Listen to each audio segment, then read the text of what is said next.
आखिर film maker ऐसी कहानियां लिखते कैसे हैं और ऐसे ट्विस्ट कैसे सोच लेते हैं जो इंसान के होश उड़ाते हैं। बालन द बॉय एक ऐसी ही फिल्म है जिसे देखने के बाद यही सवाल जहन में आता है। ये सिर्फ एक माँ और बेटे की कहानी नहीं है, बल्कि सर्वाइवल, मोहब्बत, कुर्बानी, दर्द और इंसानी जज्बातों की ऐसी दास्तां है जो धीरे धीरे खुलती है और आखिर में ऐसा झटका देती है जिसकी उम्मीद शायद ही किसी को हो। फिल्म की सबसे बड़ी खूबी इसकी कहानी है। आज के दौर में जहां बहुत सी फिल्में बड़े बजट, एक्शन और वीएफएक्स के सहारे चलती हैं, वहीं बालन द बॉय सिर्फ अपनी कहानी और किरदारों के दम पर दर्शकों को बांध कर रखती है। यही वजह है कि शुरुआत से लेकर आखिर तक फिल्म में एक रहस्य बना रहता है। कहानी एक जवान माँ और उसके छोटे बेटे से शुरू होती है। दोनों जेल से रिहा होकर बाहर निकलते हैं, लेकिन जेल के बाहर उनकी राह देखने वाला कोई नहीं होता।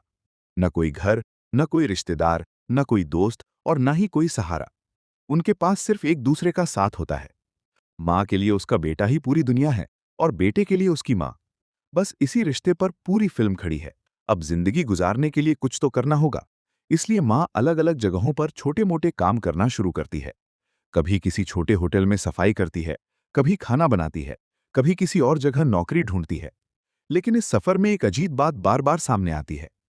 हर नई जगह पर पहुंचकर माँ और बेटा अपनी पहचान बदल लेते हैं। उनका नाम बदल जाता है, उनका अतीत बदल जाता है और उनकी कहानी भी बदल जाती है।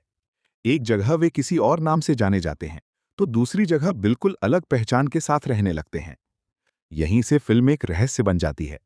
दर्शकों के मन में लगातार सवाल उठते रहते हैं कि आखिर ये दोनों किससे छुप रहे हैं, क्यों बार बार अपनी पहचान बदल रहे हैं, इनके अतीत में ऐसा क्या हुआ था जो इन्हें चैन से जीने नहीं दे रहा।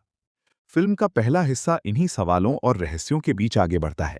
यही वजह है कि पहला हाफ बेहद दिलचस्प बन जाता है। हर सीन के साथ जिज्ञासा बढ़ती जाती है और दर्शक जानना चाहता है कि आखिर असली सच क्या है। इस दौरान फिल्म का माहौल भी काफी अलग महसूस होता है। कई सीन ऐसे हैं जो डर और बेचैनी का एहसास पैदा करते हैं। कभी कभी ऐसा लगता है जैसे कोई हॉरर फिल्म चल रही हो। एक अजीब सा सन्नाटा, एक अजीब सी घुटन और हर वक्त कुछ बुरा होने का एहसास कहानी को और भी ज्यादा असरदार बना देता है। यही वजह है कि फिल्म को किसी एक जॉनर में रखना आसान नहीं है। ये सर्वाइवल ड्रामा भी है, इमोशनल थ्रिलर भी है, मिस्ट्री भी है और कई जगह साइकोलॉजिकल थ्रिलर जैसा एहसास भी देती है। फिल्म का दूसरा हिस्सा एक बड़े मोड़ के साथ शुरू होता है। माँ और बेटा, जो अब तक एक दूसरे के बिना एक पल नहीं रहते थे, अचानक बिछड़ जाते हैं। यहीं से कहानी पूरी तरह बदल जाती है। अब फिल्म एक छोटे बच्चे की उस तलाश की कहानी बन जाती है जिसमें वो अपनी माँ को ढूंढने निकल पड़ता है। उसे नहीं पता उसकी माँ कहाँ है, किस हाल में है, या जिंदा भी है या नहीं। हर कदम पर नई मुश्किलें सामने आती हैं। हर नई जानकारी एक उम्मीद जगाती है और फिर कोई नया सवाल खड़ा कर देती है। फिल्म का भावनात्मक पहलू यहीं सबसे ज्यादा मजबूत होकर सामने आता है। हालांकि दूसरे हिस्से में कुछ जगहों पर फिल्म की रफ्तार थोड़ी धीमी महसूस होती है। कुछ हिस्से ऐसे लगते हैं जहां कहानी जरूरत से ज्यादा खिंच जाती है। खास तौर पर वे पल जब माँ स्क्रीन पर मौजूद नहीं होती, क्योंकि माँ का किरदार इतना मजबूत और असरदार है कि उसकी गैर मौजूदगी तुरंत महसूस होने लगती है। लेकिन फिल्म की असली ताकत उसका क्लाइमैक्स है। जैसे जैसे आखिरी पल करीब आते हैं, वैसे वैसे कहानी अपने सारे राज खोलना शुरू करती है। छोटी छोटी बातें जो पहले मामूली लग रही थीं, अचानक बहुत अहम बन जाती है। कई सवालों के जवाब मिलने लगते हैं और फिर आता है वो पल जिसका इंतजार पूरी फिल्म कर रही होती है, आखिरी ट्विस्ट। बिना स्पॉइलर दिए सिर्फ इतना कहा जा सकता है कि ये ट्विस्ट पूरी कहानी को उलट-पुलट कर रख देता है। जो बातें पहले एक तरह से दिखाई दे रही थीं, अचानक उनका मतलब बदल जाता है। किरदारों के फैसले, उनके मकसद और पूरी कहानी का नजरिया बदल जाता है। यही वो पल है जहां चिदम्बरम कमाल कर जाते हैं। जब लगता है कि अब कहानी समझ आ गई है, तभी वो ऐसा दांव खेलते हैं जिसकी किसी ने कल्पना भी नहीं की होती। फिल्म का अंत सिर्फ चौंकाता नहीं है, बल्कि सोचने पर भी मजबूर करता है। फिल्म खत्म होने के बाद भी एक सवाल जहन में घूमता रहता है कि आखिर जो कुछ हुआ, क्या वो सही था या गलत? क्या इंसाफ हुआ या नहीं? इसका जवाब हर दर्शक अपने तरीके से तलाश सकता है। अगर अभिनय की बात करें, तो फरजाना ने कमाल का काम किया है।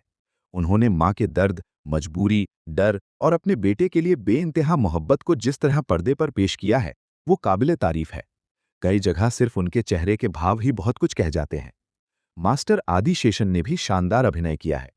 इतनी कम उम्र में उन्होंने जिस तरह भावनाओं को पर्दे पर उतारा है, वो वाकई प्रभावित करता है। कई बार उनकी खामोशी भी लंबे संवादों से ज्यादा असर छोड़ती है। सपोर्टिंग कास्ट ने भी बेहतरीन काम किया है। जीन पॉल लाल, सैंड्रा और दादी के किरदार में नजर आने वाली कलाकार सभी ने कहानी को मजबूती देने में अहम योगदान दिया है। टोविनो थॉमस का रोल भले ही बड़ा नहीं है, लेकिन उनका एक्सटेंडेड कैमियो बेफिद यादगार है। कम समय में भी वो गहरी छाप छोड़ जाते हैं और साबित कर देते हैं कि शानदार अभिनेता को चमकने के लिए ज्यादा स्क्रीन टाइम की जरूरत नहीं होती। कुल मिलाकर बालन द बॉय एक ऐसी फिल्म है जो अपनी रहस्यमयी कहानी, भावनात्मक गहराई, शानदार अभिनय और हैरान कर देने वाले क्लाइमैक्स की वजह से याद रखी जाएगी। पहला हाफ आपको अपने रहस्य से बांध कर रखता है, दूसरा हाफ आपको भावनात्मक सफर पर ले जाता है और आखिरी ट्विस्ट पूरी फिल्म को एक अलग ही स्तर पर पहुंचा देता है। यह सिर्फ एक फिल्म नहीं, बल्कि एक ऐसा अनुभव है जो खत्म होने के बाद भी लंबे समय तक आपके जहन में बना रहता है।